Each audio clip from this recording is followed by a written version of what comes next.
안녕하세요. 네, 반갑습니다. 모두 시험 잘 보셨을 거라고 생각합니다. 평소 그 문제에서 다 다뤘던 문제들이고요. 제가 이제 1년 지내면서 제일 그 긴장하고 초조할 때가 여러분 시험 보는 날 제일 좀 초조합니다. 이제 시험 잘 보실까라는 생각도 들고 또 평소에 강조했던 내용들이 나와야 되는데 뭐 이런 생각도 들고 근데 마침 또 올해도 또 강조했던 내용들이 다 나와줘서 좀 다행이고요. 또 이제 시험 끝나고 나서 뭐 또 감사글도 올리시던데 뭐 갓지수 뭐 신인가 하면서 신이 맞다 이런 얘기도 하시고 어쨌든 뭐 시험 잘 보셔서 꼭 합격하시길 바라고요. 시험 당일날 뭐 저는 보통 이제 밖에 나가 있는데 그때 이제 그 작년 합격생이 그 연락을 하셨더라고요. 작년에 합격하시고 여기서 이제 아마 그 합격 후기도 발표하고 그랬던 선생님인데 감독관으로 들어가셨다고 그러더라고요. 작년 1년 만에 감독관 들어가나? 감독관 들어가셨는데 감독하면서 이제 문제를 이렇게 봤대요. 봤는데 그 작년에 공부했는데도 이제 기억이 남았나 보죠. 그래서 진짜 강정은 다 나왔다고 그러면서 대박이라고 연락을 주셨더라고요. 또 오늘 아침에 또 오고 있는데 또 한 분이 또 연락을 주셨는데 이분은 이제 재작년에 시험 보시고 재작년에 시험 잘 보셨어요. 그래서 한 2등인가 3등 하셨다고 알고 있는데 그 보건교사 하시면서 그러니까 1년 지났죠. 오늘 월요일인데 방학인가 저는 좀 연락을 뭐라고 줬냐면 이제 교육과정 평가원에 들어와서 문제를 출력해서 봤대요. 그걸 왜 보지? 2년이나 지났는데 그래서 뭐 심심해서 그런지 아무래도 이제 방학인가 생각했는데 방학은 아닌 것 같고 그러니까 이제 보건교사니까 이제 자기 방이 있고 이제 조금 한가했나 보죠. 그래서 이 문제 어떤 건지 한번 뭐 봤다요. 근데 기억이 다 나더라고 그러면서 시험 잘 보실 거라고 애들 뭐 그런 얘기를 하시길래 2년 지나서도 이렇게 관심이 있구나 그런 생각 좀 들었습니다. 자, 어쨌든 이제 오늘 전체적으로 이제 출제 경향하고 그다음에 이제 여러분들 중요한 거는 이제 내가 쓴 답안이 과연 이제 그 점수에 반영이 되는가 안 되는가 이게 좀 중요한 사항이기 때문에 그런 것들 중심으로 해서 좀 설명을 드리도록 하죠. 이제 전반적으로 이제 전체적으로 이제 이전 탁월한 만점 전략인데 저는 그 전체적으로 이제 만점 미션은 이제 완료했다고 생각하고요. 좀 아쉬운 거는 이제 100%는 아닌 것 같아요. 제가 생각해도. 그래서 첫 번째 논점 있죠. 비고치키 지식론. 그거 이제 설명할 때 그 피아제하고 구분해서 피아제는 개인적 구성주의고, 그래서 개인적 맥락에 따라서 지식을 구성한다고 설명드리고요. 그 다음에 비고치키는 사회적 구성주의 또는 사회문화적 구성주의이기 때문에 사회문화적 맥락에 따라서 지식을 구성한다. 이렇게 대비해서 설명을 드렸는데 문제로 못 만들게 너무 좀 아쉬웠습니다. 이게 너무나 상식적인 거라서 이렇게 문제로 나올 거라고 생각을 못 했습니다. 아예. 그래서 간단하게 설명하면서 지나가는 것이라서 아마 머릿속에 담아두신 분도 있을 것이고 못 담아두신 분도 있을 텐데 아마 공부 조금 하신 분은 너무 상식적인 얘기라서 근데 이제 그 교육학 파트에 상식이 없을 수도 있으니까 나머지는 이제 대체로 다 나왔죠. 그죠? 그리고 특히 올해 제일 큰 이슈가 스타인호퍼 오웬스의 학교문화 유형론인데 이 학교문화 유형론은 이제 제가 항상 강조해왔고 그리고 마지막에도 중요하다고 말씀드렸고 또 암기하는 방법도 가르쳐드렸죠. 근데 이거 강의 다 안 하셨다고 그러더라고요. 제가 얘기 듣고 놀랐습니다. 그게 기출로 보면요 07년 전문 상담에서 딱 한 번 출제된 적이 있어요. 07년이면 벌써 10년 전이에요. 그것도 전문 상담은 따로 뽑는 시험. 그러니까 기출에 전혀 없다고 생각해도 되는 거잖아요. 10년 전이고 우리 중등 초등 기출에서 나온 적도 없고요. 그러니까 아마 이 학원가에서는 다 무시했던 거겠죠. 근데 굉장히 중요하다고 그랬잖아요. 그죠? 올해는 문화 아니면 풍토다. 이렇게 얘기하면서 뭐 그런 정도가 조금 이제 특기할 만한 것이 아닐까 생각이 들고요. 자, 그 다음에, 어쨌든 전체적으로 보면 저 강조한 부분은 이제 다 골라서 출제됐다고 생각하고요. 모의고사, 올해 모의고사는 제가 약간 9월, 11월 정도 모의고사는 아무래도 좀 타겟이 됐겠다 싶어갖고 좀 중요한 걸 실파로 조금 빼버렸습니다. 물론 이제 수업 시간은 이제 제가 늘 강조를 해왔지만 모의고사 부분에서는 7, 8월 모의고사가 거의 대부분 다 나왔던 것 같고요. 그 다음에 특히 이제 마지막에 제가 그렇게 말씀드리는데 쟁점 목록 드리면서 이거 체크한 것만 꼭 보고 들어가라고 근데도 안 보고 들어가신 분들 무슨 배짱으로 그런지 모르겠습니다. 그 잠깐만 우리 페이지 9페이지 잠깐 보시면요. 9페이지 교육과정 파트에 보면 경험 중심 교육과정, 활동 중심 교육과정, 중액교육과정 딱 해서 체크 표시 해놨잖아요. 그죠? 체크는 특급입니다. 완전히 제일 중요한 거.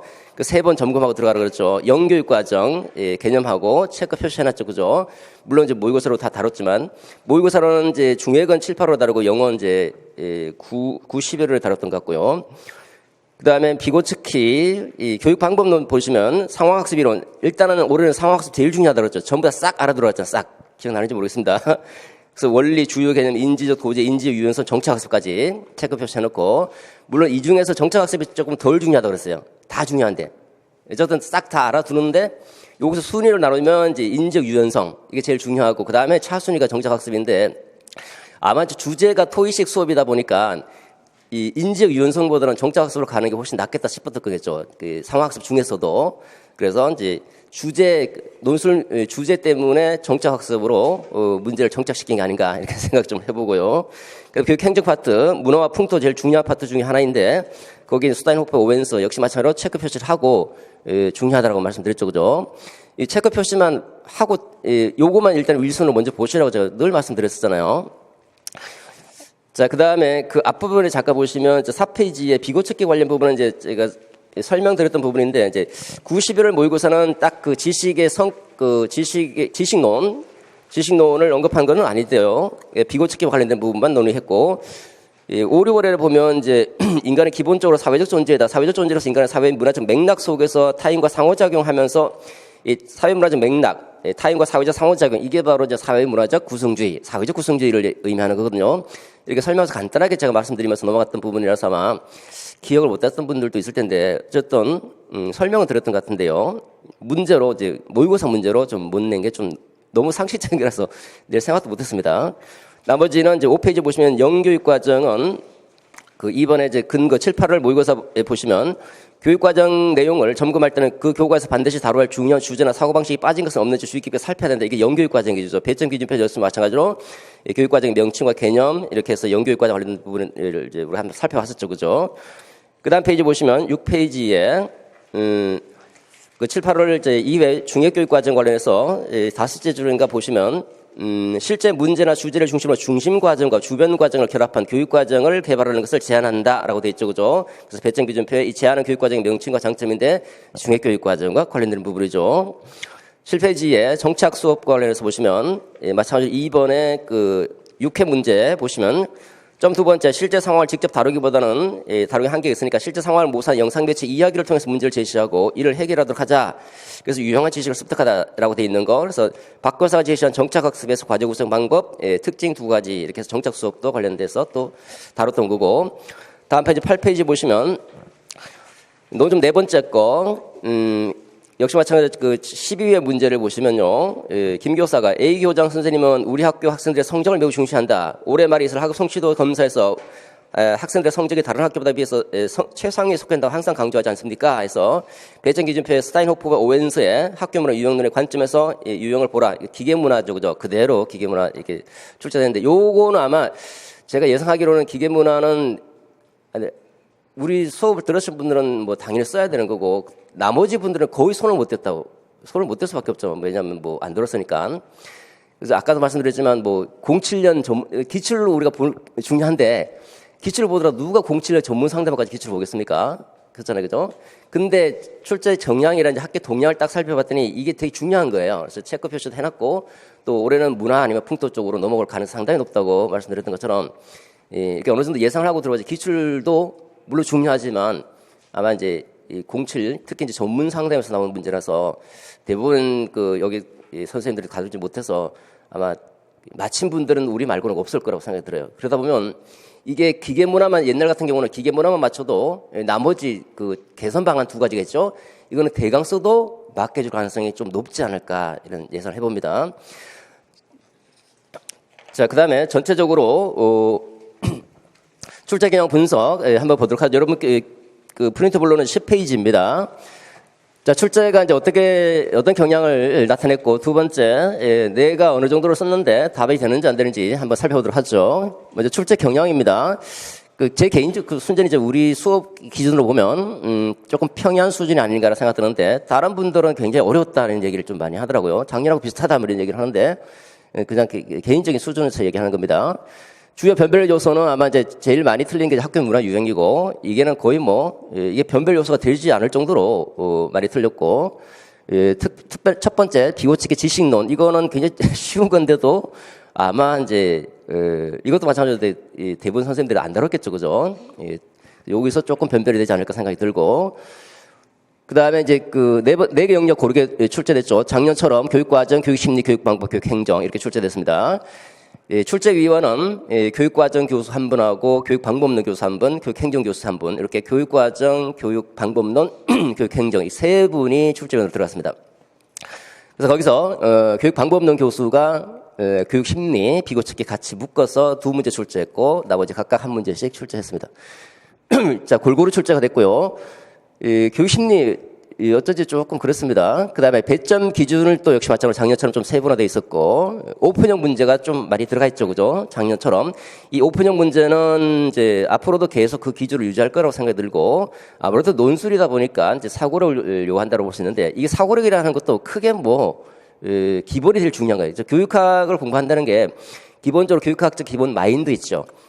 우리가 법학을 공부할 때 법적 마인드, 리걸 마인드라고 그러는데 교육학도 이제 법학처럼 사례형으로 나오기 때문에 사례와 관련해서 교육학적 마인드, 그런 에듀케이셔널 마인드를 좀 만들어내는 게 중요하다. 이거는 이렇게 하자면 꾸준히 봐주세요. 꾸준히 처음부터 끝까지 꾸준히 공부해 나갈 때 어떤 사례가 부딪혔을 때 교육학적으로 사고하게 되고 교육학적으로 문제를 해결하게 되거든요.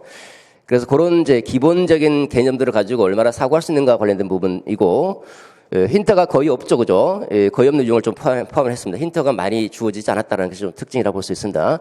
어쨌든 전반적으로 좀 골고루 출제가 됐고 문제는 나름 괜찮은 문제라고 생각이 듭니다. 아마 이 문제를 가지고 비판하는 선생님이 있다 그러면 그 선생님 아마 특히 저 학교 문화 유형 이런 거 다루지 못했기 때문에 그럴 것 같은데 전반적으로 문제는 좀 괜찮은 문제다라는 생각이 들고요. 전체로 보면 교육학적 개괄적인 이번에는 이상하게 작년하고 달리 작년에는 아주 지엽적인 문제를 물어봤다면 올해는 약간 개괄적인 문제를 물어보고 그 다음에 오픈형 요건 작년과 동일하고요. 그러면 작년하고 올해하고 이제 결합해 보면 개괄적인 내용하고 세부적 내용 다 물어보는 거예요. 작년에 세부적으로 물어봤고 객관식처럼 올해는 좀 개괄적으로 물어보면서 오픈형을 결합시켰으니까 조금 어렵고 내년에 조금 더 어렵게 나오잖아요, 그죠? 어렵게 나오면 이제 두 가지 좀 세부적으로 물어보고 개괄적으로 물어보면서 그 다음에 오픈형 같이 혼합한 문제가 역시 내년에도 출제될 것으로 예상이 들고요. 자, 특이한 사항들 모의고사에서 1순위에서 강조했던 문제고 특히 이제 쟁점 목록에서 체크해드렸던 문제들이 이제 출제됐다는 거고 내년 경향은 여러분들은 이제 알 필요 없을 것 같죠. 여러분 모두 합격하셔야 됩니다. 다음 기출 보도록 하죠. 논술 주제가 토의식 수업 활성화 방안이죠. 토의식. 자, 각 본문의 내용을 이 주제와 연계해야 되는 게 2점입니다.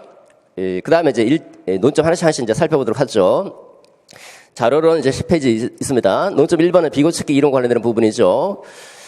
이제 비고치기 이론과 관련해서 보시면, 먼저 지식론의 명칭을 쓰는 겁니다. 요거는 이제 우리가 피아제가 개인적 구성주의를 하는 것이고 비고치기는 사회적 구성주의 또는 사회문화적 구성주의입니다. 둘 다 지식을 학습자 스스로 구성하기 때문에 구성주의인데 개인적인 맥락에 근거해서 구성하니까 개인적 구성주의고 사회문화적 맥락을 통해서 지식을 구성하니까 사회문화적 구성주의, 사회적 구성주의인데 명칭은 지식론이라고 하는 거는 이제 철학에서는 인식론이고 제가 그랬잖아요. 인식론이고 지식론이고 알미다. 똑같은 말이다 이렇게 말씀드렸잖아요. 근데 지식론 하니까 이제 평소에 저는 인식론이라고 좀 많이 얘기를 많이 했는데 인식론을 할 때 이제 어려워하기 때문에 인식론은 지식론이고 알의 생성 과정을 논의하는 학문 분야다 이런 얘기를 말씀드렸죠. 그래서 인식론과 같은 내용이다 보시면 되는데 사회적 구성주의 또 사회문화적 구성주의 또는 맥락적 구성주의 이렇게 답이 가능합니다. 그런데 만약에 구성주의라 쓰면 글쎄 이거는 구성주의는 개인적 구성주의도 있기 때문에 정확하게 꼬집어서 말을 못했기 때문에 원칙적으로 보면 아마 득점하기 어려울 거라고 생각이 듭니다. 근데 이제 조금 이제 보통 이제 시험 끝나고 나서 한 100편 정도 이제 가채점 하거든요. 가채점 할 때 대부분의 수험생들이 점수가 너무 안 좋다. 너무 안 좋아서 과락이 염려되고 하면 점수를 올려줄 수밖에 없거든요. 그래서 어느 정도까지 점수를 올려주기 위해서 이제 채점 기준표를 다시 추가합니다.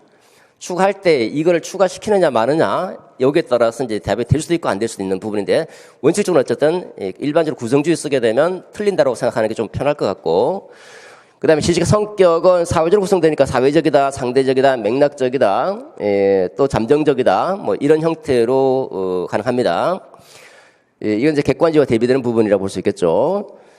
그다음 이 범주 안에서 들어오시면 되겠고 그다음 교사와 학생 역할 각각이니까 이거는 이제 뭐 충분히 이제 쓸 수 있을 겁니다. 아무렇게나 써도 될 정도로 뭐 안내자다, 뭐 촉진자다 보통 이런 얘기 많이 하죠, 그죠? 이거는 틀린 분들 별로 없을 거라고 생각됩니다. 니은 학생도 마찬가지로 능동적 학습자다, 뭐 지식 구성자다, 뭐 상호작용, 뭐 이런 여러 가지 형태로 답안이 가능하죠. 이 부분은 크게 문제가 없을 거라 생각이 듭니다. 다음 두 번째 논점으로 가보도록 하죠. 두 번째 논점은 이제 영교육과정과 중해교육과정 두 가지고, 영교육과정도 강조했죠, 그죠? 영교육과정 중요하고요. 이게 이제 초등 문제 보면, 작년에 잠재교육과정 나왔거든요. 잠재교육과정 작년에 나왔을 때 초등에서 잠재교육과정 물어봤어요. 영교육과정 그 전에 물어봤어요. 전에 제가 초등 설명할 때 말씀드렸는데, 수업 중에 설명할 때 말씀드렸는데, 영교육과정하고 이제 잠재교육과정 두 개가 나왔으니까 고민하시다가 아마 잠재교육과정 낸 것 같은데 영교육과정 또 내면 초등에 두 개 나오니까 근데 이 영교육과정은 다음 순위로 중도로 넘어올 거라 해갖고 강조드렸죠, 그죠? 중학교육과정도 마찬가지고 경험중심 교육과정 아까 말씀드린 대로 활동중심 교육과정하고 중학교육과정 이 딱 두 가지만 보면 된다고 말씀드렸었죠. 자, 영교육과정 시사점입니다. 이거 아마 특별히 어려움이 없는데, 이것도 이제 문제로 다뤘던 부분이라고 해서 어려움은 없을 겁니다. 이제 배울 만한 가치가 있는데, 빠져있는 교과가 빠질 수도 있고, 교과는 있는데 주제나 사고방식이 빠질 수도 있다고 그랬죠. 이거를 잘 고려해서 선정하다라는 식으로 서술하게 되면 크게 문제가 없을 겁니다. 그 다음에 교육 내용 조직 방식의 명칭인데, 요게 이제 조금 헷갈릴 겁니다. 조직 방식이다라 보니까 조직 방식이니까 그럼 중학교육과정은 탈학문적으로 조직하는데 그럼 탈학문적 설계 방식 아니냐 이렇게 해서 고민해서 아마 고민하다가 중학교육과정 못 쓰고 탈학문적으로 쓰신 분들이 많을 거라고 생각이 들어요. 또는 어떤 분들은 그냥 통합성이니까 그냥 통합성을 쓰신 분들도 많을 거고 근데 제시문을 잘 보시면 11페이지에 제시문 잘 보세요. 제시문을 잘 보면 비교사의 점 세 번째 보면요. 교육 내용 조직과 관련해서는 생활에 필요한 문제를 토의의 중심부에 놓고 주변부에 중심부와 주변부를 결합하는 방식 이렇게 되잖아, 그죠? 포인트만 딱 보면 중심부와 주변부를 결합하는 방식 이렇게 해놓고 배점 기준표에 두 번째 거 보시면 비교사가 말한 내용 조직 방식 똑같잖아요, 그죠? 그러니까 그 중심부와 주변부를 결합하는 방식 이게 뭡니까? 중학교육과정이잖아. 이 방식이 뭐냐 물어보고 있으니까 중학교육과정이라고 명칭을 쓸 수밖에 없는데 중학교육과정은 물론 탈학문적 설계하기 때문에 탈학문적 방식으로 해도 부가적으로는 부차적으로 아마 답안이 인정될 가능성이 좀 높다고 생각이 들어요. 근데 원칙적으로는 중학입니다. 중학. 그러면 이 같은 경우는 어떻게 써야 될 것인가? 이게 중학도 고민되고 그다음에 이제 탈학문도 고민되면 그냥 두 개 쓰는 거예요, 그냥. 그래서 여기는 B교수가 말하는 교육과정은 중학교육과정이다. 해놓고 중학교육과정은 탈학문적으로 조직한다. 이렇게 하면 그냥 답이 되는 거예요, 그냥. 왜 고민하는지 모르겠어요, 그냥. 잘 모를 때는 제가 그랬잖아요. 잘 모를 때는 많이 써달라고. 많이 써주면 이 친구 충분히 이해하고 있구나 해서 답을 준다는 거예요. 특히 잘 모를 때는 많이 설명을 많이 해주셔야 돼요. 이렇게 두 가지를 다 쓰면 되는데 그냥 하나를 버려버리면 좀 그렇잖아요, 그죠? 그래서 원칙적으로는 중액이라는 말만 들어가면 됩니다. 중액 뭐 조직이다, 중액 구조다, 뭐 중액 교육과정이다 다 필요 없습니다. 어쨌든 중액이라는 말만 들어가면 다 되고 그다음 탈학문은 좀 보충 답안으로 인재될 여지는 있고 이제 쭉 아무래도 이제 100편 정도 이제 그 가채점 할 때 탈학문 통합이 되게 많이 나오게 되면 이제 그 출제위원하고 연락하면서 탈학문이 되게 많이 나왔는데 어떡하죠 하면 이제 그것도 맞죠. 뭐 조직 방식 어쩌도 중에 또 탈학문을 조직하니까 그러니까 이런 경우는 이제 답안이 들어가는 거예요. 보충으로. 그래서 이거는 조금 이제 고민해 봐야 될 부분이죠. 어쨌든 원칙적으로는 이제 중액입니다. 그다음 중학교육과정 조직 방식 토의식 수업에서 가지는 장점과 단점이죠. 요거는 이제 중학교육과정 장단점 그대로 갖다 쓰면 됩니다. 문제 해결력이라든지 뭐 그다음에 흥미 동기를 유발한다, 뭐 자발적으로 참여를 촉진한다. 이거 같은 말이죠, 그죠? 자발적인 참여를 촉진한다, 뭐 그다음에 중요한 학습 경험을 촉진한다, 개인의 통합적 성장 또는 지식의 통합이 가능하다 등등.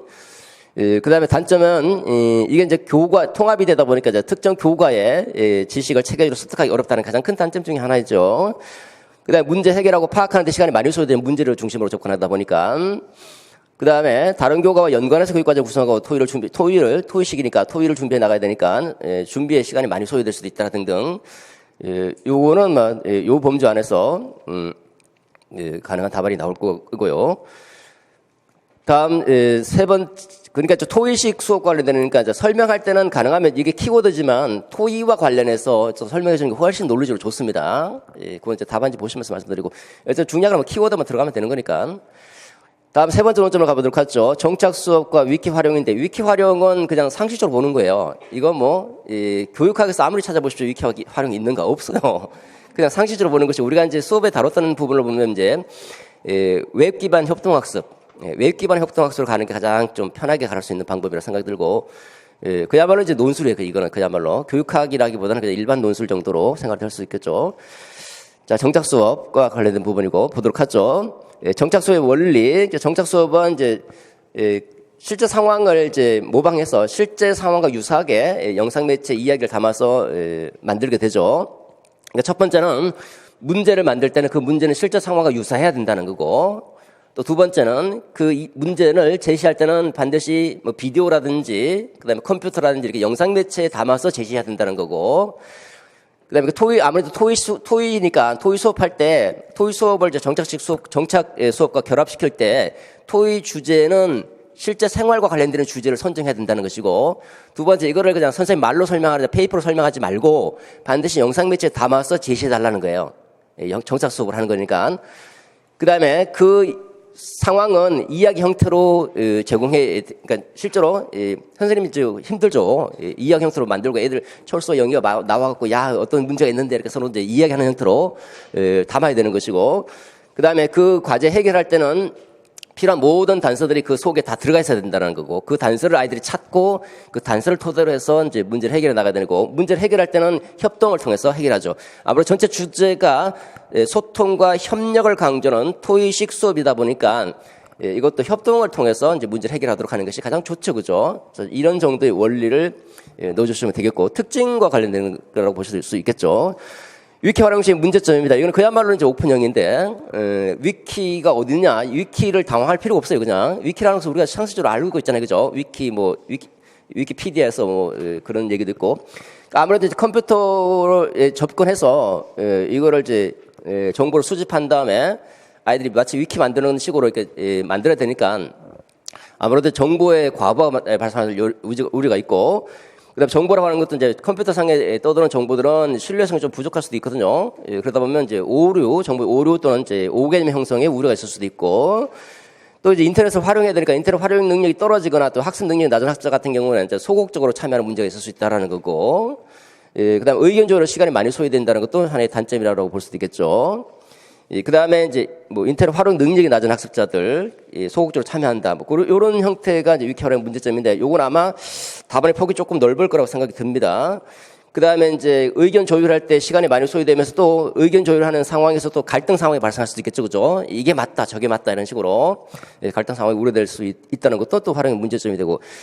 근데 이런 문제는 정말 채점하기 상당히 곤란합니다. 그래서 그렇기 때문에 요렇게 좀 굉장히 큰 오픈형일 때는 논리가 되게 중요해요. 논리력을 딱 받쳐주면 딱 읽으면서 채점자가 채점 답안에는 없지만 어느 정도 주관적으로 평가하기 때문에 답안에 없지만 딱 읽어봤더니 맞는 얘기예요. 그러면 답안 줄 가능성이 득점할 가능성이 상당히 높거든요. 그래서 이 범주 안에 들어가지 않다 하더라도 논리적으로 잘 설명해 주면 충분히 답안이 될 수 있다고 볼 수 있습니다.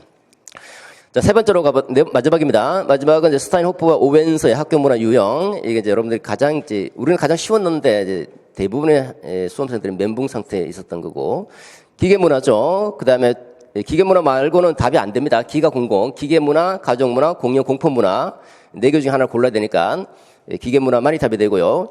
두 번째, 학교 차원에서 개선 방안이기 때문에 이 개선 방안은 아무래도 기계처럼 교사를 취급하다 보니까 교사의 자율성이라든지 전문성 인정하기 어렵잖아요. 그죠? 그럼 개선하려면 당연히 기계처럼 취급하지 말고 전문성을 인정해주자, 자율성을 인정해주자, 뭐 창의성을 인정해주자, 이런 형태로 갈 수밖에 없을 겁니다.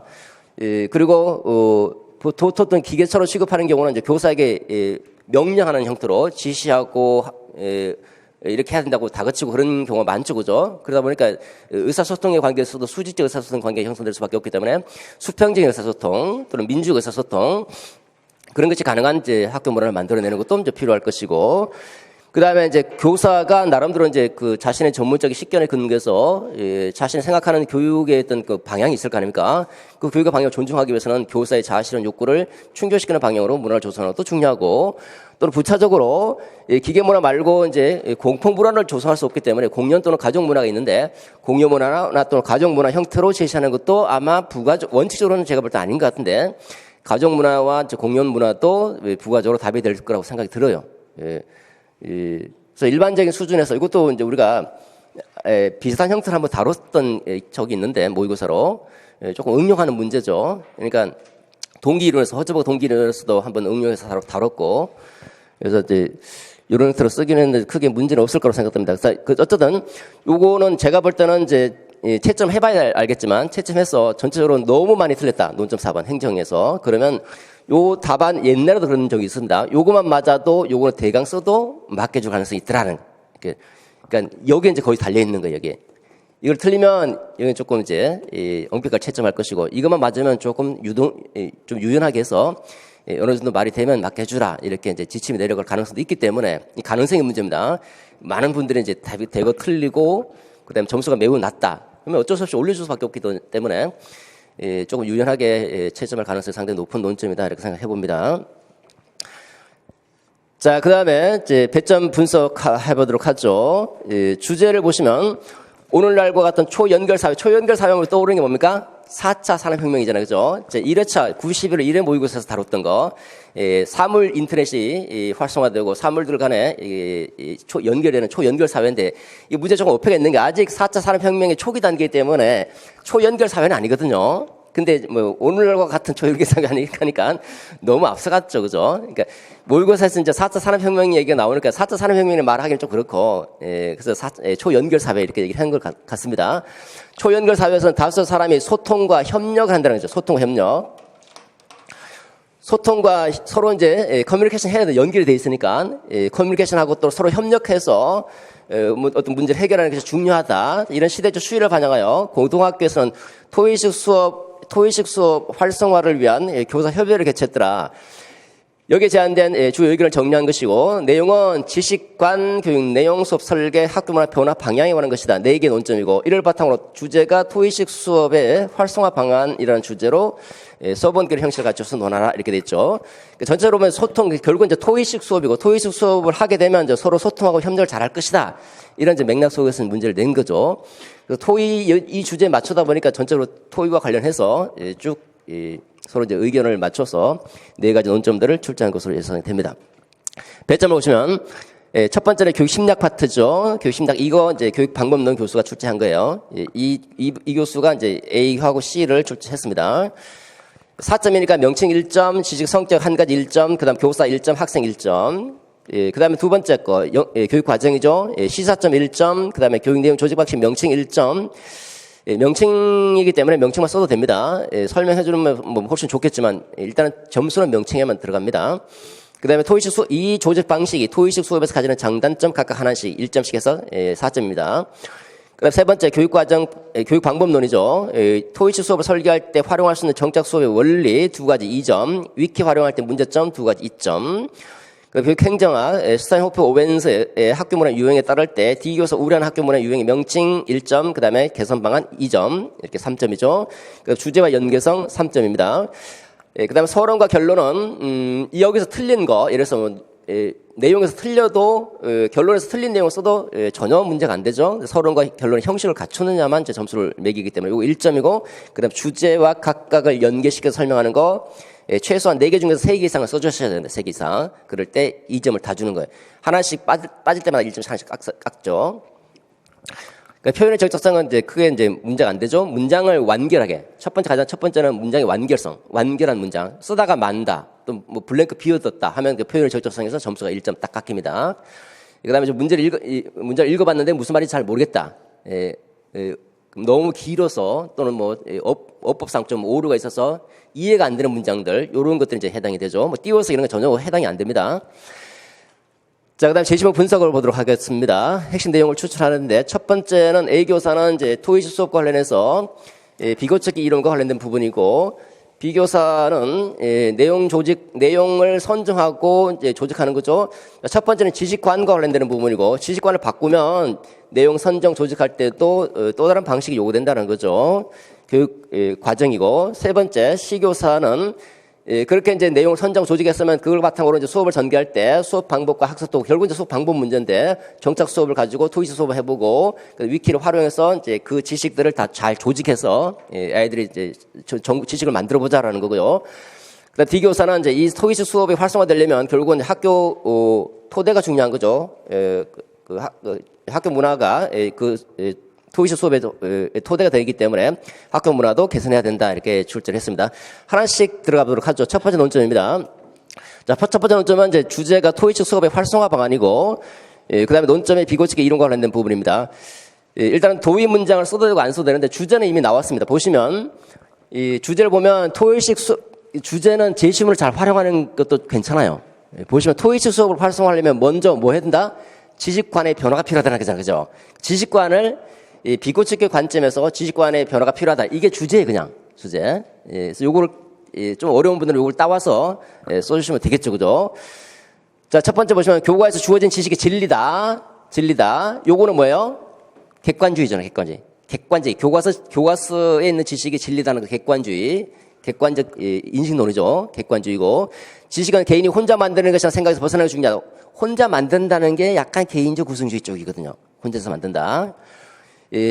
첫 번째 거는 이제 객관주의고, 두 번째 건 구성주의 중에서도 개인적 구성주의고, 이와 관련해요. 비고치기 지식론, 요거는 이제 사회적 구성주의죠. 그러니까 정답은 사회적 구성주의를 향하고 있고, 그래서 개인적 구성주의가 아니기 때문에 구성주의로 답안을 쓰기에는 아마 점수를 인정되기 가능성이 조금 낮죠. 낮을 수밖에 없다고 볼 수 있죠. 이 지식론의 관점에서 보면 교사 학생 역할도 기존의 강의 수업과는 달라진다. 강의 수업과 달라지기 때문에 교사 학생 역할을 강의 수업과 대비해서 설명해주면 뽑아내는데 크게 어려움이 없겠죠, 그죠? 그러면 아마 첫 번째, 그러면 선생님 지식론의 명칭을 틀리면 이거 성격과 이거 다 틀린 걸로 하느냐? 이건 아닐 것 같아요. 이번 논점은 각각 따로따로 채점할 가능성이 상당히 높다고 볼 수 있습니다. 그래서 이제 연계가 안 될 가능성이 있고요. 자, 두 번째 논점으로 가보도록 하죠. 두 번째 논점도 마찬가지로 주제를 고려하면서 토익 수업을 활성화하기 위해서는 뭐 해야 되는가? 내용 선정과 조직 방식의 교사 전문성을 강화해야 된다는 거예요. 그죠? 이게 주제죠. 그래서 내용 선정에서는 영교육 과정에 관심을 가지자. 이게 시사점이 뭔가? 논점. 두 번째, 조직과 관련해서는 이 중심부와 주변부 결합하는 방식이니까 이 중심부, 주변부 결합하는 게 중액이니까 결합하는 방식은 중액의 방식을 취한다는 거죠, 그죠? 중액 교육 과정이다. 아까 말씀드린 대로 이게 이제 타락 문자로 설계하는 것이기 때문에 타락 문자 방식에도 아마 보충적으로 답안될 가능성이 조금 있을 거라고 생각됩니다. 조직 방식 명칭이고, 그다음에 세 번째 논점은 이 조직 방식이 토익식 수업에 가지는 장점이죠. 요렇게 조직하는 게 실제 생활에 필요한 문제잖아요. 그렇죠? 실제 생활에 필요한 문제. 제가 늘 말씀드렸지만 문제 중심이면 문제 해결력이 높아진다. 단점은 문제 중심이면 지식을 체계로 습득하기 곤란하다. 그래서 예를 들어서 모의고사 문제만 보지 말라 이런 말씀을 드리면서 평소에 말씀드렸잖아요. 그러니까 답은 거의 찾기가 쉽죠. 문제. 이 중액에 대해서 암기 좀 덜했다 하더라도 우리는 뭐 중액의 장단점 다 살펴봤지만 중액의 장단점에 대해서는 조금 암기 덜할 때도 요거 문제 실제 상황으로 문제니까 문제 해결력이 높아지고 문제 중심 학습하게 되면 지식을 체계적으로 습득하기 어렵다. 그냥 뭐 단골 아닙니까, 그죠? 그러니까 쉽게 쓸 수 있는 부분입니다. 쉽게 이 힌트니까. 자, 그 다음에, 세 번째 논점으로 가보도록 하죠. 토이스 수업 활성화 방안 관련해서 정착 수업과 위키 부분입니다.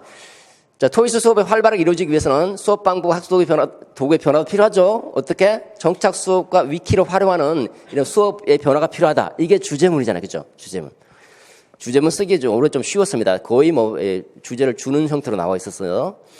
그 다음에 정착 수업의 원리입니다. 원리는 자, 다양한 관점에서 문제를 탐색하는데, 탐색하고 해답을 찾아가는 거죠. 자, 첫 번째 문제는 어떤 문제냐면 실제 생활과 관련된 문제다라는 거예요. 실제 생활. 하나. 두 번째, 해답을 찾을 때는 혼자서 찾는 것이 아니라 협력을 통해서, 소통과 협력을 강조하니까 협력을 통해서, 협동학습을 통해서 문제를 해결하도록 하자. 이런 원리를 적용할 수 있다는 거예요. 기타, 문제는, 탑재해야 되겠죠? 비디오 영상에, 그 영상 매체 탑재해서 제시해야 된다는 거고, 그 영상 매체 또는 그 과제 속에는 과제 해결에 필요한 모든 단서들이 포함되어 있어야 된다.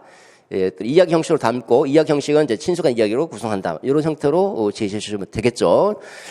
그 다음에 세 번째 논점입니다. 학습 도구의 측면에서 볼 때, 자, 이제 학습 툴이 필요하죠. 우리가 이제 지식을 나름대로 이제 모은 다음에 이거를 하나의 정렬화된 지식을 만들어야 되니까 학생들이 서로 협력해서 그럴 때는 이제 위키를 활용할 수 있다는 건데, 자, 위키 활용해 보시면 지식을 서로 협력해서 지식을 생성하기 위해서는 인터넷에 수집한 정보를 공유하고 공동으로 수적, 추가, 편집하는데 위키를 활용할 수 있더라라고 돼 있죠. 다만 문제점이 유의하다라는데, 문제점은 이 범죄에서 생각해 보면 일단 인터넷을 통해서 정보를 수집해야 된다는 거죠. 위키니까 수집해서 그 다음에 이걸 위키 형태로 이제 가공한다는 건데, 인터넷 정보를 수집한다는 이제 문제가 있다는 거죠. 인터넷 정보의 바다 아닙니까? 그러다 보면 정보의 홍수에 빠져서 허우적거릴 수도 있다는 거죠. 정보 과부하 문제가 발생할 수도 있고, 또 인터넷상의 정보가 과연 객관적으로 신뢰할 만한가, 이 문제도 초래될 수 있다는 거고, 공도로 수정 추가할 때 이 공동 수정 추가, 또 그다음에 인터넷 접근이 좀 원하는 학생도 있고, 좀 원하지 못한 학생도 있을 거 아니에요, 그죠? 어떤 경우는 예를 들어서 핸드폰을 갖고 다니면서 수시로 이제 인터넷 접속할 수 있는 애들도 있고, 그런 핸드폰이 없는 아이들 같은 경우는 집에 가야만 또 접속이 가능하고, 또 컴퓨터 좀 안 좋은 경우도 있을 거고, 이렇게 인터넷 접속 환경에 따라서 소극적으로 참여할 수 있고, 이런 문제가 초래될 수도 있죠. 이런 인터넷 접속 환경 관련된 또 문제도 제기될 수도 있는 거고요. 공동으로 수정 추가하니까 서로 수정 추가하다 보면 아무래도 조금 잘하는 사람이 좀 뭔가 주도적으로 할 수도 있고, 좀 또 의견 충돌이 가능할 수도 있고, 이런 것들도 문제가 될 수도 있겠죠. 기타 아까 말씀드린 그런 여러 가지 문제점들이 이제 초래될 수 있다는 겁니다. 요거는 그야말로 논리가 중요한, 잘잘한 논리를 잘 설명해 주면 거의 대부분 점수를 받을 수 있다고 생각이 듭니다. 자, 이제 마지막 논점입니다. 마지막 논점은 토이소의 활성화 방안을 관해서 학교 문화 유형을 살피라는 건데, 마찬가지로 학교 문화 개선은 토이소의 활성화의 토대가 되기 때문에 기계 문화에서 벗어나서 다른 문화를 만들어야 된다. 이게 주제가 되겠죠. 자, 학교 문화 유형의 명칭이라고 했으니까 교사가 학교의 경우에 교사를 기계와 같이 취급한다는 건데, 교사가 학생 명문대학 합격이라는 이 학교 목표 달성을 위한 수단으로 기계처럼 취급하는 문화를 우리가 기계 문화다라는 거고, 이런 문화에서는 활발한 토이스 수업을 기대하기 어렵다라고 되어 있죠. 그래서 전체적으로 주제가 이제 토이스 수업을 활성화하기 위한 토대가 되기 때문에 학교 문화를 다른 건전하고 개방적 문화로 바꾸는 것이 필요하다라는 것이 주제가 될 겁니다. 개선 방안은 아까 설명드렸던 대로 그런 정도로 서술해 볼 수 있겠죠. 자, 답안 한번 보겠습니다. 답안 서론입니다. 서론 늘 쓰는 방식 그대로인데 이 부분 조금 바꿨습니다. 제가 늘 쓰던 방식은 이거죠. 최근 초연결 사회에서는 이게 주제니까 토익 수업의 중요성이 강조됨에 따라, 최근 토익 수업의 중요성이 강조됨에 따라 토익 수업의 활성화 방안이 주요 화두로 대두되고 있다. 이렇게 썼잖아요. 그죠? 근데 이 토익 수업은 결국은 소통 협력 때문에 나온 것이기 때문에 요거는 조금 바꿨습니다. 소통과 협력의 중요성을 앞으로 끄집어내서 소통 협력의 중요성이 강조됨에 따라 토익 수업의 활성화 방안을 주요 화두로 대두되고 있다. 나머지 다 똑같습니다. 첫 번째 논점, 두 번째, 세 번째, 네 번째 논점 등 여러 가지 영역에서 이 주제 활성화를 위한 방안 마련이 요구된다. 아주 쉽죠. 그 다음에 이제 제시문 토대로 방안을 논의하고자 한다. 이렇게 쓰죠. 아마 이제 서론 결론 쓰는 데는 아마 여러분들은 이제 어려움 없었을 겁니다. 1분 안에 쓸 수 있기 때문에 저랑 같이 연습했으면. 그 다음에 이제 본론 보도록 하죠. 본론에서 첫 번째 문장은 도입 문장입니다. 도입 문장. 도입 문장은 그대로 그냥 따왔습니다. 그냥 따왔고, 그 다음에 마지막 이 지식론에 근거해 볼 때 요게 이제 주제 문장이죠. 근데 저 도입 문장을 조금 더 구체적으로 쓰면 이제 주제문이 됩니다. 도입문은 안 써도 크게 문제는 안 돼요. 물론 써주는 게 훨씬 좋긴 한데 전체로 논리적으로 쭉 문단과 문단이 유기적으로 연결돼야 되니까. 근데 이제 이거 빼고 이제 일단 여기서부터 쓰면 되겠죠. 여러분들은 이제 조금 어려운 분들은 A 교사 언급한, 자 보시면 문제를 다시 한번 보시면 문제 그대로 가져가면 되겠죠. 11페이지에 배점을 보면 A 교사 언급한 비고치기 지식론의 명칭이니까 그대로 가면 A 교사가 언급한 비고치기 지식론은 뭐다 이렇게 답을 쓸 것이고, 그다음 요건 설명인데. 설명의 핵심 포인트는 이제 사회적 상호작용을 통해 지식을 구성한다. 또는 사회적 맥락을 통해, 사회문화적 맥락을 통해서 지식을 구성한다. 요게 이제 요 답안, 이 사회적 구성주의의 설명인데, 요거는 뭐 못 써도 상관없습니다.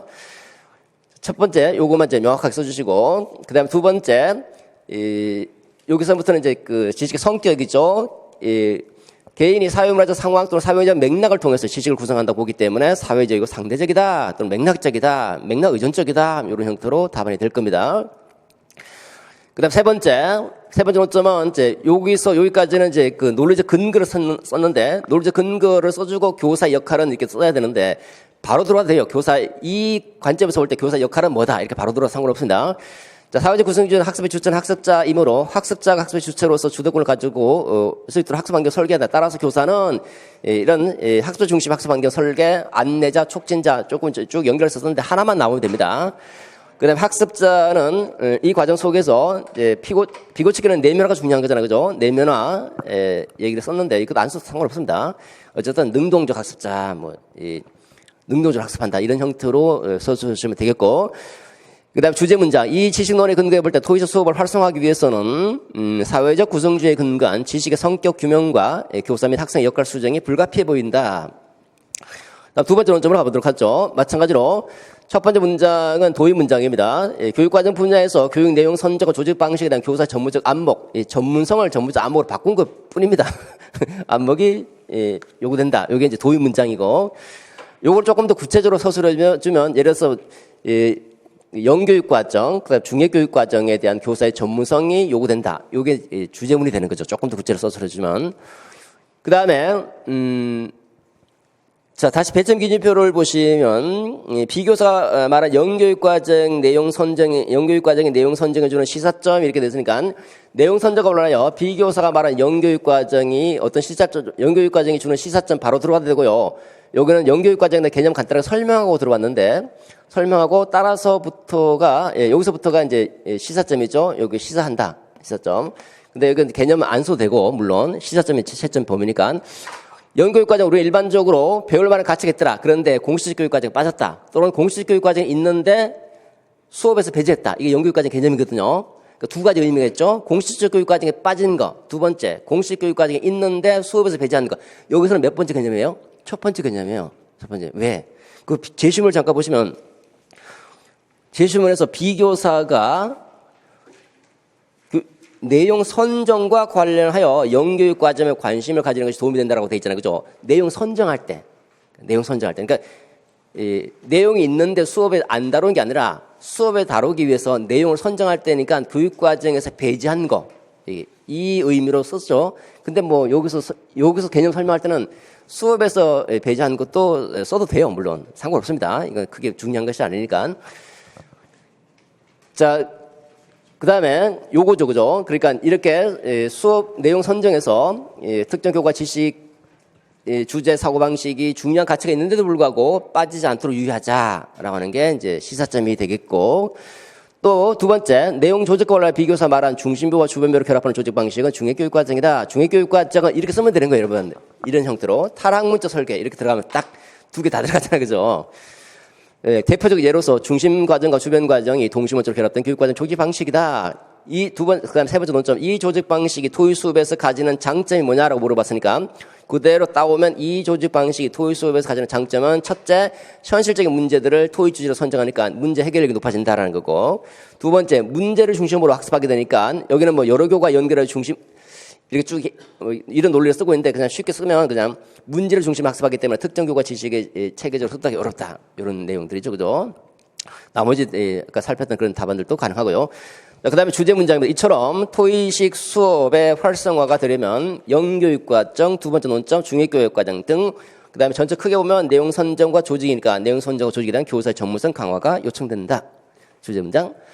세 번째, 토의식 수업의 활성화하기 위해서는 수업 방법과 학습의 변화가도 불가피하다. 이것도 마찬가지로 도의 문장인데 조금 더 이게 주제 문장이 되려면 조금 더 구체적으로 여기서는 앵커, 그러니까 상황학습하고, 그러니까 그 정착학습 그리고 위키 활용 이 두 가지 연결해서 넣어서 이렇게 쓰면 되죠. 이처럼 토의식 수업 활성화되려면 정착 수업, 위키 등 영상 매체 인터넷을 활용한 수업 방안의 혁신적 설계도 요구된다. 이런 식으로 쓰면 됩니다. 자, 그 다음에 논점은 첫 번째 수업 방법의 측면에서 시교사가 제시한 토의식 수업 설계에서 활용 가능한 정착 수업의 원리가 뭐냐 이렇게 물어봤죠. 그대로 옮겨와서 두 가지 제시하면 첫째는 이제 문제 부분하고 그다음에 영상 매체 부분, 그다음에 세 번째 그 단서가 들어야 된다. 네 번째 협력이 필요하다.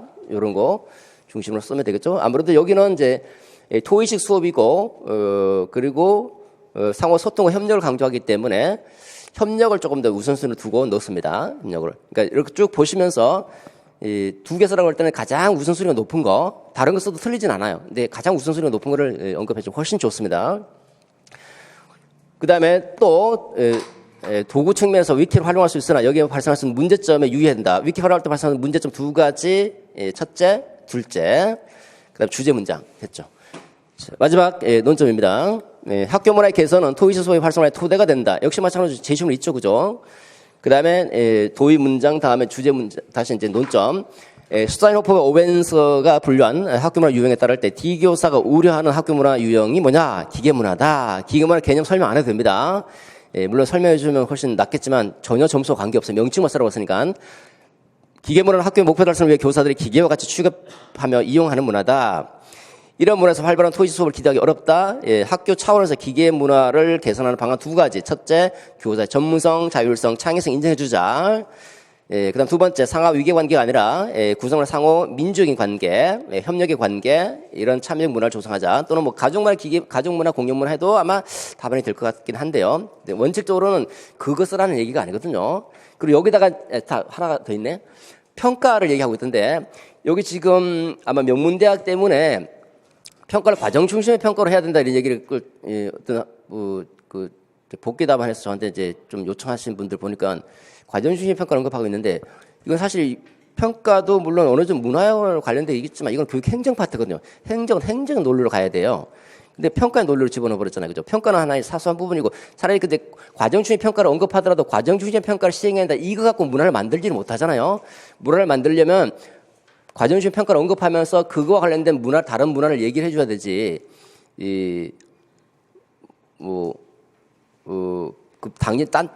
평가만 딱 달랑 언급해버리면 이런 문화 조성의 평가가 어떻게 기여하는지를 설명하지 못한다면 그거는 조금 위험한 발상이라 볼 수 있고요. 또 뭐 전인교육이다. 이것도 전인교육도 물론 전인교육도 보면 이제 명문대학 입시니까 교육은 수단시되고 있으니까 전인교육 중심으로 바꾸자. 물론 전인교육 중심으로 바꾸다 교육의 방향을 언급하는 것이 문화와 관련되는 건 아니거든요. 마찬가지로 문화와 관련되려면 또 역시 마찬가지로 그거와 관련돼서 문화와 관련된 얘기가 나와줘야 되는 거예요. 그래서 어디까지나 교육 행정의 논리로 문화와 연계해서 설명하는 건 괜찮지만 달랑 그것만 제시하기는 상당히 위험한 발상이라고 보고 근데 그럼에도 불구하고 이거는 아마도 이 개선 방안에 대해서는 점수 줄 확률은 좀 높다라고 볼 수 있을 것 같습니다. 제가 가채점 할 때는 복귀 답안에서 가채점 할 때는 좀 엄격하게 채점해요. 근데 이게 뭐 기준하고 그다음에 이제 그 실제 답안 채점할 때는 또 플러스 마이너스 되는 부분이 있기 때문에 약간 유동적이긴 하죠. 자, 그렇습니다. 자, 결론입니다. 결론은 뭐 간단하게 정리해 주시면 되겠죠. 어쨌든 이제 고생 많이 하셨고 이제는 이제 운명의 화살은 지나갔습니다. 이제 여러분 남아 있는 거는 이제 나머지 2차 시험이죠. 2차 시험을 위해서 이제 매진하셔야 되는데 일단 면접 부분은 이제 면접은 제가 볼 땐 강의는 굳이 들을 필요는 없을 것 같아요. 그냥 간단한 방향 정도만 설명 안내를 듣고 중요한 건 면접 2차 심층 면접은 가장 중요한 거는 일단 기출 분석하는 거예요. 기출 뭐 잘 나와 있는 교재 있을 거예요. 그 교재 하나 샀어 기출 분석하고 그다음에 두 번째는 예상되는 그런 이제 그 자료들 있죠. 그 자료를 뭐 행복한 교육 같은 거 우리 이제 카페도 링크 시켜놨잖아요, 그죠? 거기 들어가서 관련 자료를 쭉 수집하고 그 관련 자료를 수집해서 서로 일단 혼자 하기엔 너무 많기 때문에 스터디 팀을 꾸리는 게 제일 중요해요. 스터디 팀을 꾸린 다음에 기출 교재 그다음에 그리고 각종 이제 부가적인 자료 좀 봐야 될 자료들 이걸 다 분담해서 서로 정리하는 거예요. 정리하고 간단하게 정리해서 그 협력해서 공부하는 게 제일 좋다고 생각이 들고 그다음에 이제 어느 정도 공부가 끝나면 딱 그야말로 실전 모의 연습처럼 딱 앉아서 이제 서로 이제 봐주는 식으로 피드백 해주는 식으로 하는 게 바람직할 것 같고요. 일단 정보 수집이 좀 중요한 거예요. 정보 수집. 그리고 그다음에 이제 상대방으로부터 이제 평가를 받는 거 피드백도 이제 중요한 부분이고 그리고 이제 1차가 합격자 발표가 일단 그래서 전반적으로 이제 그 면접 강의는 이제 금요일 정도로 예상이 되는데 오늘 아마 이제 공지사항 올라갈 것 같은데요. 간단한 안내 정도 한 2시간 정도 한 3시간 정도 어떻게 준비할 것인가에 대해서 간단한 안내를 해드리고 이제 실질적으로 이제 1차 시험 합격하면 이제 여러분 합격생들을 대상으로 해서 작년처럼 모의고사 작년처럼 완전히 다 받을 수는 없고 모의 면접을 보는데 모의 면접에서 어떻게 면접을 어떤 식으로 답변해야 되는지 팁이죠 요령. 그래서 여기서 작년 19점 20점 만점에서 20점 만점 분들 되게 많았어요. 되게 많았습니다. 올해도 교육학도 보니까 이제 뭐 제가 답안 복귀한 거 보고 하니까 19점 20점 되게 많더라고요. 우리 수업을 들었던 분들이 아마 그러는 것 같은데 또 그렇지 않은 분들도 있어요. 그렇지 않은 분들 볼 때 너무 안타깝더라고요. 왜 다 강조하고 얘기했는 건데 왜 못 썼을까라는 생각도 들고 어쨌든 1차 끝나고 나서 또 1차 합격생들을 대상으로 2차 면접 또 별도로 시행할 예정이니까 그리고 그다음에 이제 수업 실현 같은 거 수업 실현도 중요하죠. 그 교과 선생님들은 수업 실현도 마찬가지로 팀 스터디 하시고 수업 실현은 글쎄 이건 좀 학원 강의가 어떻게 진행되는지 제가 잘 몰라서 수업 실현은 여러분 평소에 했거든요. 그렇잖아요. 실습 나갔다고 하셨잖아요. 그죠? 또 어느 정도 알아요. 아는데 수업 실현은 그 주의사항 문제를 보면요. 주의사항이 다 점수예요. 점수. 이거 하라는 거 있잖아요. 그죠? 그 다 점수입니다. 전부 다. 그러니까 딱 볼 때 우리가 이제 논술을 볼 때 배점 기준을 확인하는 것처럼 수업 실현할 때 수업 실현에 문제가 주어지면 문제가 어떤 부분에 점수가 배당되는지 이것부터 확인하는 거야. 딱 이 부분을 절대 놓치면 안 돼요. 그리고 이제 이걸 토대로 해서 이제 좀 실제처럼 정말 학생 눈도 맞추고 교사 일방적으로 수업을 하는 것이 아니라 학생에게 이제 질문 기회도 주고 가상적으로 그다음에 약간 몇 초 기다렸다가 그렇지 하면서 답변 해주고 중간적으로 피드백도 해주고 그다음에 동기 유발도 해주고 이런 기본적인 사항들 수업에서 필요한 기본적 사항하고 그다음에 점수 이 배점 문제 있는 그 단서들 그런 것들 잘 활용해서 역시 마찬가지로 서로 상호 피드백 해주는 형태로 하는 게 참 중요하다고 생각이 듭니다. 그래도 고생 많이 했었습니다. 일단 여기서 마치도록 하고요. 여러분 모두 꼭 합격하시기 바랍니다. 파이팅!